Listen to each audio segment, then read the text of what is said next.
আজকে ছিল বিপত্তারিণী পুজো আর আমরা সবাই রেডি হয়ে চলে গেছি পুজো বাড়িতে। গিয়ে দেখি যে পুজো শুরু হয়ে গেছে। আর এখানে যে হচ্ছে তোমার জামা কাপড়গুলো দেখতে পাচ্ছ, ওই যে প্লাস্টিকে, ওই প্লাস্টিকে হচ্ছে তোমার গেঞ্জি আর গামছা আছে। এই গেঞ্জি গামছা নাকি পুজো করে তারপর হচ্ছে তোমার ভাইদেরকে দিতে লাগে, মানে যারা যারা পুজো করতে আসছে তারা তাদের ভাইয়ের জন্য এই জামা কাপড়গুলো নিয়ে আসছে।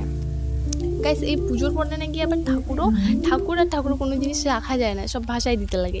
তো পুজো হয়ে গেছে, আমরা হচ্ছে পুজোর পরে ঠাকুর ভাসানোর জন্য ঠাকুরের সমস্ত জিনিস নিয়ে চলে গেছি নদীতে।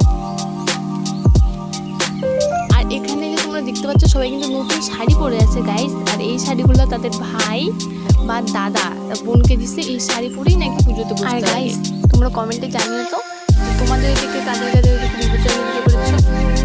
তো আমরা চলে গেছি নদীতে যাওয়ার পর এখন হচ্ছে নদীতে নামবো।